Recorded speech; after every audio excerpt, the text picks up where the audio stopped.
So yun, okay. KGX, kamusta tayong lahat? At check lang natin, baka hindi ako nagre-record. Ayun. So, nadali ako dito kahapon, no? Sa long entry, pero kay BitGet ako nag-start. Pero still, ongoing pa rin tayo doon sa short position natin. Okay? So, dito ako nadali, no, kay BitGet. Pero dito kasi hindi ako nag-close sa area na to. Hindi ako nag-close. Kaya 32 tapos sa $8, no? So, yan pa rin yung trade natin kahapon. And meron tayong trade ngayon, si ARIA USDT is nasa 173. Profit na tayo dito. Actually, nag 200 na to. Pero hayaan ko lang siya. So, good tayo dito, 157. Ito yung call natin sa group natin, no? Sa Telegram. So, pakita ko sa inyo, ha, yung post natin. Ay, ano to? Sorry. Yung ating ano yan, KGX Market Watch. So, kaka-post lang natin. Ito yung ating Telegram, mga kapatid. So, yan. Ito yung ating Telegram. So, day 1 namin sa losers trade. So, may nakapag 128 profit, 86%, and nasa 400% yung isa. Okay? So, yun lang. Pasok lang kayo sa Telegram. PM nyo lang ako sa Telegram natin. Nandiyan lang sa description. And aralin lang natin tong BTC maigi, no? So, sa BTC kasi, still, no? Hindi ako nakapag-cut loss dito kasi nga nakatulog ako. Hindi ako nakapaglagay ng basta ng cut loss. So, buti na lang, hindi ako nasunog talaga, no? Huwag niyong gayahin yun, ha?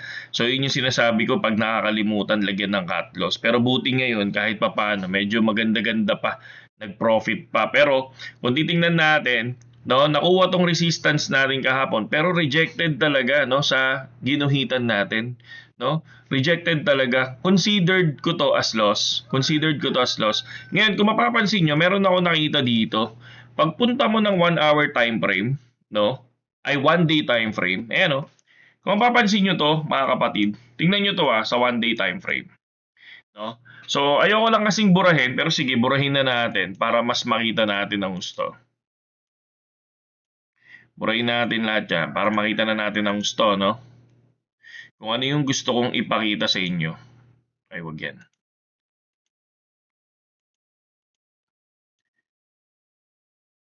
Yan, kahit ito lang. Okay?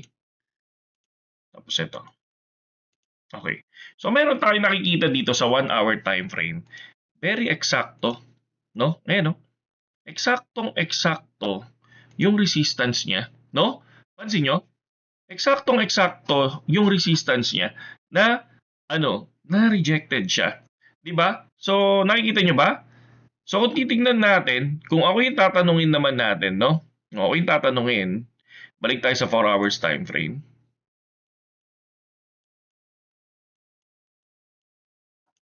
Nasa loob tayo ng still nung ginawa natin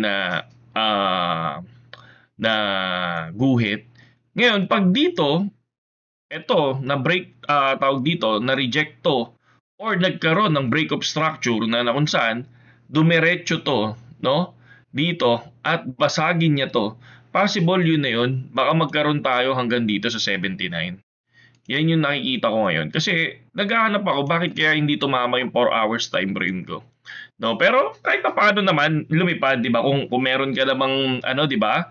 Kung meron ka namang ah tinatawag dito, kung naka 20% profit ka, yung doon sa katulad sa Telegram natin, yung rules naman natin na 20%, I think nakuha mo yung 20 to 50% profit, di ba?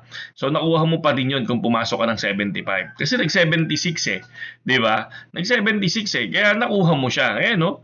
Nag-76,000. Ayan. 76,000, di ba? So nakuha mo yung 20 to 50% profit mo. Okay? So ngayon, kung titingnan naman natin ang magiging galaw ni BTC, ang best resistance na nakikita ko ang nakikita ko kasi nasa 1 hour, nasa 1 day time frame, etong 76,000 ang resistance. Yan. Yan yung nakikita ko. And then kung titingnan nyo naman, punta tayo sa pinaka-support kung pupunta tayo sa 1 day time frame. No? Ang pinaka-support na nakikita ko still, eto pa din.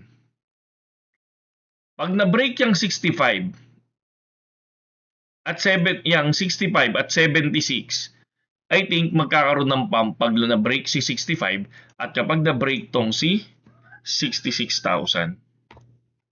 So yan siya. Yan yung napansin ko dito kasi tinitingnan ko sa ko bakit ako na hindi sumunod ngayon, no? Pero sumunod, pero kung syempre kung big profit ang inaasahan, talo ka. Pero kung hindi ka naman umaasa dun sa pinaka big profit, I think kung 20% profit panalo sapul na sapul 'di ba? So, yan yung nakikita natin ngayon mga kapatid. Okay? Na possible maging galaw ni BTC. Kasi dito wala na ako nakikita Pwedeng ito Yan Pwedeng itong area na to Yan yung pwede natin gawin na pwedeng balikan ni BTC, si 72. Okay? So, tignan natin kung ano yung possible na mangyari. Pero, I think resistance ay 76. 76 ang resistance, hindi 75. So, yun lang yan. Kasi rejected talaga. Rejected dun sa guhit talaga natin dito. 'Di ba? So, yun lang mga kapatid doon. Nakita ko lang kasi to kaya gusto ko lang i-share sa inyo. So far, tingnan nyo. Tingnan nyo yung galaw. 'Di ba? So, I think baka ito accurate na to. Okay? So, ganoon talaga ang buhay, no? May natatalo, may nananalo. Ang importante lang, tuloy-tuloy lang tayo. Basta may cut loss, okay? So, hindi lang ako nakapag-cut loss dito. Napaganda pa. No? Napaganda pa. 38% and 18%. So, 39% is which is good for profit na yan. And then the 18%, 2% na lang pwede na mag-take profit yan. So, dito, bumababa 140 pero still take profit na rin yan. Kasi kaya hindi ko siya tinatanggal, pinapakita ko kasi sa inyo. So ngayon, after this video, i-close ko na tong area. Okay? Saludo sa inyo lahat, KGX.